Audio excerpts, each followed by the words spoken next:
علیکم ریڈرز، کیسے ہیں آپ سب؟ امید کرتی ہوں کہ آپ سب خیریت سے ہوں گے۔ آج میں بکرے کچھ اس طرح کی قسط نمبر 10 پڑھوں گی جسے رایا چوہان نے لکھا ہے۔ چلیے اب اس قسط کو سٹارٹ کرتے ہیں۔ وہ ٹی وی لنچ پہ پڑے صوفے پر بیٹھ گیا جبکہ وہ ایسے ہی کھڑی رہی۔ بیٹھ جاؤ جی، وہ اتنا بولتے ہوئے صوفے پر جا بیٹھی۔ مراد کو اندازہ ہو چکا تھا کہ وہ باہر گارڈن میں واقعے کی وجہ سے کنفیوز ہے۔ کچھ دیر وہ اسے دیکھتا رہا۔ انتہا کچھ اپنے بارے میں بتاؤ یا پھر میرے بارے میں پوچھ لو۔ وہ کچھ دیر خاموشی کے بعد بولا، کیا بتاؤں؟ بتایا تو ہے آپ کو سب، وہ آہستگی سے بولی۔ آپ بتائیں، کچھ وہ پھول آپ کے لیے کس نے رکھے تھے؟ اسے کافی دلچسپی ہو رہی تھی اس پھول رکھنے والے پر۔ وہ اپنی آنکھیں اوپر اٹھاتی ہوئی بولی، ہے کوئی؟ کبھی بتاؤں گا تمہیں۔ ٹھیک ہے، وہ صرف اتنا ہی بول سکتی تھی اس کی بات پر۔ ایک بات کہوں؟ وہ اس کی طرف دیکھ رہا تھا۔ جی کہیے۔ وہ بھی اس کی طرف دیکھنے لگی۔ آئی ایم سو سوری، وہ سر جھکا چکا تھا۔ کس لیے؟ وہ بھی سر جھکا چکی تھی۔ راستے میں جو تمہیں تکلیف دی تھی اس لیے، اور جو گارڈن میں تم پر غصہ کیا تھا اس کے لیے سوری۔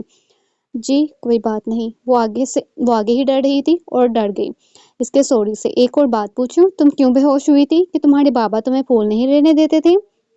وہ سوالی نظروں سے اسے سوال کر رہا تھا۔ جی میں لاتی تھی تو وہ ہمیشہ مجھے مارتے تھے، اور ویسے بھی مجھے پھولوں سے کبھی اتنا لگاؤ نہیں رہا۔ اگر رہا بھی تھا تو ایک وقت تھا کہ پھولوں سے نفرت ہونے لگی تھی، بے حد۔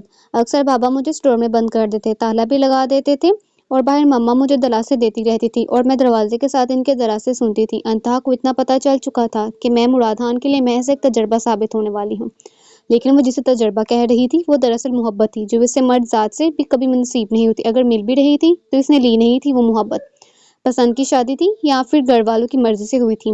تمہارے پیرنٹس کی شادی؟ وہ کچھ الجھتا ہوا اسے مخاطب ہوا۔ پسند کی تھی، گھر سے پاک کر کی تھی۔ وہ ہاتھوں کو مسلتے ہوئی بولی، کیا گھر سے پاک کر کی تھی؟ وہ حیران ہوتا ہوا بولا، جی۔ وہ صرف اتنا ہی بول سکتی تھی اس وقت، کیونکہ اس کے پاس ان سوالوں کا کوئی جواب نہیں تھا۔ میں نے سنا ہے تمہاری ماں کی ڈیتھ ایکسیڈنٹ میں ہوئی تھی؟ جی، وہ آنکھیں اٹھاتی ہوئی بولی، میں تمہاری ماں سے ملا ہوں، وہ گورنمنٹ اسکول میں پڑھتی تھی، یقیناً اگر میں غلط نہیں ہوں۔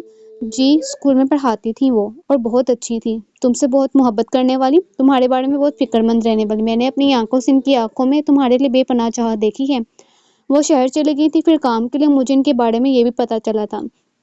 جی، وہ اس کے بارے میں اتنا کیسے جانتا تھا، جبکہ حویلی والوں کو تو یہ بھی تک نہیں پتا تھا کہ وہ پڑھی لکھی ہے۔ چلو یہ تو اس نے راستے میں اس کو بتایا تھا، لیکن اس کی ماں کے بارے میں اتنا سب کچھ جانتا تھا کہ وہ شہر میں کام کرتی تھی اور ایک گورنمنٹ اسکول میں گاؤں میں پڑھاتی تھی، جبکہ حویلی میں سے تو کسی کو آرزو کا پتہ تک نہ تھا۔ آمنہ باجی تک کو انتہا کی ماں کا نام نہیں پتا تھا۔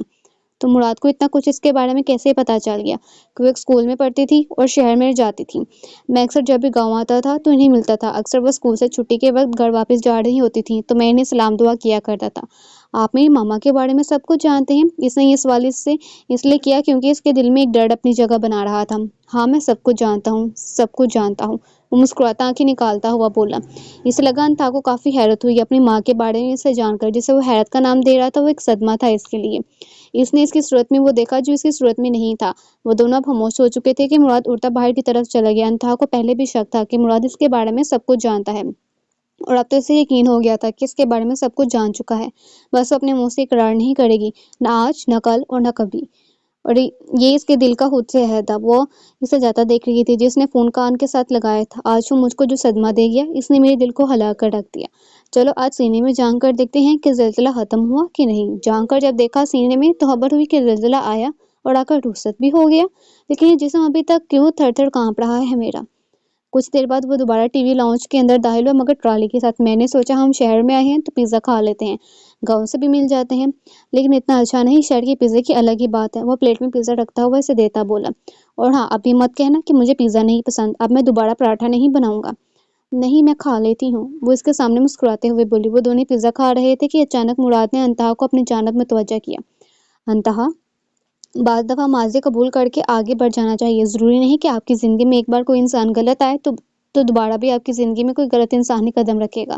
جو آپ کے حق میں بہتر ہے وہ آپ کی آنکھیں آپ کو دکھا ہی دیتی ہیں، اور جو آپ کے حق میں بہتر نہیں وہ بھی آپ کی آنکھیں ہی آپ کو دکھا دیتی ہیں۔ بس انسان کو اس چیز کو سمجھنے کی صلاحیت ہونی چاہیے۔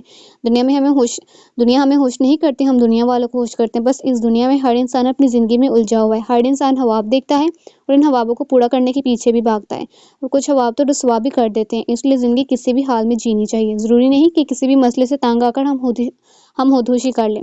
وہ جو کب سے بول رہا تھا اور وہ جو کب سے سن رہی تھی کہ خودکشی لفظ پر چونک اٹھی۔ کیا ہوا؟ میں جانتا ہوں کہ تم نے خودکشی کی تھی، اور تم نے خودکشی بھی صرف اس وجہ سے کی تھی کہ تمہارے گھر کے حالات ٹھیک نہیں تھے۔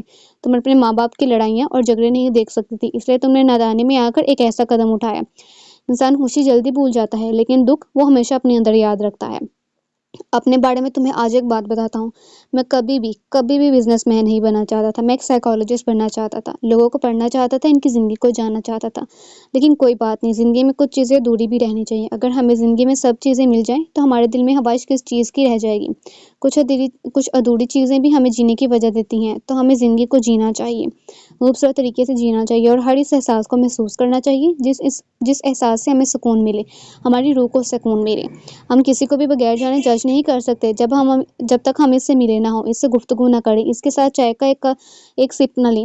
ہم نے محفل میں کیا قدم رکھا، ہر طرف چائے چائے کی پکار ہونے لگی۔ میں تم سے صرف ایک ہی بات کہوں گا کہ اپنا ماضی قبول کر کے آگے بڑھ جاؤ۔ سامنے بیٹھے اس وجود کو ایسا لگ رہا تھا کہ جیسے وہ کتاب کی طرح اس کو پڑھ رہا ہے۔ آپ کو کیسے پتا میں نے خودکشی کی تھی؟ وہ اپنا سوال اس کے سامنے رکھ چکی تھی، جو صدمے کی آڑھی ہاتھ پر کھڑی تھی۔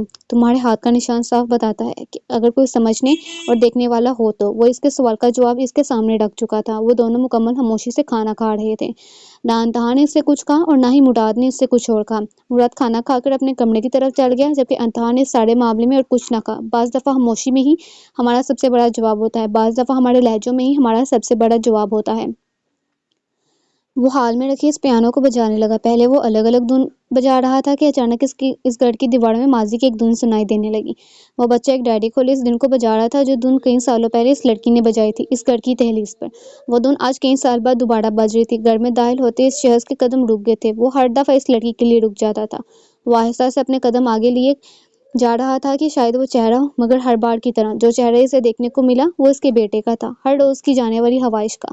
اس شخص نے گلا گھونٹ دیا، یا شاید کسی دن اپنا ہی گلا گھونٹ دینا تھا۔ آج وہ جس جگہ قدم رکھے کھڑا تھا، آج سے کئی سال پہلے اس لڑکی نے اسی جگہ کھڑے ہو کر اس شخص کو یہ الفاظ کہے تھے: میں آپ کی کچھ نہیں لگتی، آئندہ مجھ سے بات کرنے کی کوشش مت کیجیے گا، آئندہ مجھ سے کبھی کوئی ہمدردی مت کیجیے گا، کوئی احسان نہیں کیا مجھ پر آپ نے، میں آپ کو کبھی قبول نہیں کروں گی، اپنے لیے تو ہرگز نہیں، کبھی نہیں، کبھی تسلیم نہیں کروں گی میں آپ کو، نہ آج، نہ کل، اور نہ ہی کبھی۔ مجھے اتنی نفرت آپ سے اتنی کسی سے نہیں۔ آپ مجھے زبردستی اس گھر میں رکھ تو سکتے ہیں، لیکن کبھی میرے دل میں اپنے لیے جگہ نہیں بنا سکتے۔ مجھے مرنا منظور ہے، آپ کے ساتھ رہنا نہیں۔ اور ہاں، میرے ساتھ کوئی زور زبردستی کرنے کی کوشش مت کیجیے گا۔ اپنے اس رشتے کا فائدہ اٹھا کر میرے نزدیک اس رشتے کی کوئی اہمیت نہیں ہے، نہ آج اور نہ ہی کل۔ آپ مجھ پر زبردستی مسلط کیے گئے ہیں۔ میں آپ کے پنجرے میں کبھی قید نہیں رہوں گی، کبھی نہیں۔ اور آئندہ مجھ سے بات کرنے سے پہلے یہ ضرور سوچیے گا کہ آپ کا جو رشتہ ہے وہ صرف ایک کاغذ کی بنیاد پر ہے۔ جس دن آپ کو دوسرا کاغذ ملے گا، اس دن اس رشتے کی بنیاد بھی ٹوٹ جائے گی۔ اور ہاں، آپ مجھے کہہ رہے تھے کہ آپ میرے ساتھ زبردستی کریں گے۔ کیا کر لیں گے آپ؟ صرف مجھے یہاں رہنے والوں سے بلیک میل کروائیں گے اور کچھ نہیں۔ میں آپ کو کبھی تسلیم نہیں کروں گی۔ وہ آنسو بہاتے ہوئے وہاں سے چلے گئی۔ وہ چلے ہی تو گئی تھی، ہر کسی کو چھوڑ کر، صرف چیزیں ہی تو رہ گئی تھی اس گھر میں۔ اس کا وجود تو کب کا جا چکا تھا وہاں سے۔ وہ وہاں قدم جمائے اپنے بیٹے کو دیکھ رہا تھا، جو بہت احتیاط سے پیانو بجا رہا تھا، جبکہ ہال میں لگی اس تصویر میں موجود لڑکی اس میں بہت ماہر تھی۔ وہ بچہ ہر دفعہ اس لڑکی کی ڈائری کھولے اس دھن کو بجاتا تھا۔ وہ جس احساس کو زندہ کرنا چاہتا تھا وہ ایک بہت مشکل احساس تھا۔ اس احساس کا اظہار بہت مشکل تھا۔ کئی سالوں پہلے اس لڑکی نے اس گھر کی دیواروں میں یہ دھن بجائی تھی، اور آج کئی سال بعد وہ بچہ اس دھن کو دوبارہ بجا رہا تھا۔ ہر بار کی طرح اس شخص کے گلے میں ایک ہی لفظ اٹک جاتا تھا، اور وہ تھا ایک کاش۔ اچانک اس بچے سے اس پیانو کی دھن خراب ہوگی اور وہ رک گیا۔ اس نے پیچھے مڑ کر دیکھا تو اس کا باپ اسے ہی دیکھ رہا تھا، جیسے اس کے باپ کو اس کی جگہ کسی اور چیز کا عکس دکھائی دے رہا تھا۔ اس نے پہلی بار اپنے باپ کی آنکھوں میں کسی چیز کی حسرت دیکھی تھی۔ زندگی میں کچھ لوگ حسرت میں شمار کیوں ہو جاتے ہیں؟ زندگی میں کچھ لوگ ہوتے ہی کیوں ہیں؟ مجھ سے پھر یہاں آ کر اس دھن پر غلطی ہو جاتی ہے بابا۔ اور آپ کب آئے؟ پتہ نہیں چلا مجھ کو۔ وہ مسکراتا اپنے باپ سے مخاطب ہوا۔ ابھی آیا ہوں، جب آپ پیانو بجا رہے تھے۔ اتنی رات ہو گئی ہے، صبح اسکول نہیں جانا کیا؟ وہ گھڑے کی طرف مسکراتے دیکھتے ہوئے بولا۔ جانا ہے، مگر آپ سے ایک بات پوچھوں؟ وہ اپنے باپ کی طرف دیکھتا ہوا بولا، جو اسے سر ہلا کر پوچھنے کا اشارہ کر رہا تھا۔ کیا یہ ڈائری اس کی ہے؟ وہ ہال میں لگی تصویر کی طرف اشارہ کرتا ہوا بولا، جبکہ اس کے باپ کے چہرے پر موجود مسکراہٹ غائب ہو گئی، اور چند پل اپنے بیٹے کو دیکھتا رہا۔ وہ کیوں جاننا چاہتا تھا اس لڑکی کے بارے میں؟ کیوں اس احساس کو زندہ کرنا چاہتا تھا جو اب مر چکا ہے؟ بابا بتائیں نا۔ وہ ایک بار پھر اپنے بابا کو دیکھتا مخاطب ہوا۔ ہاں، یہ ڈائری اسی کی ہے۔ وہ ہال میں لگی اس تصویر کی طرف دیکھتا ہوا بولا۔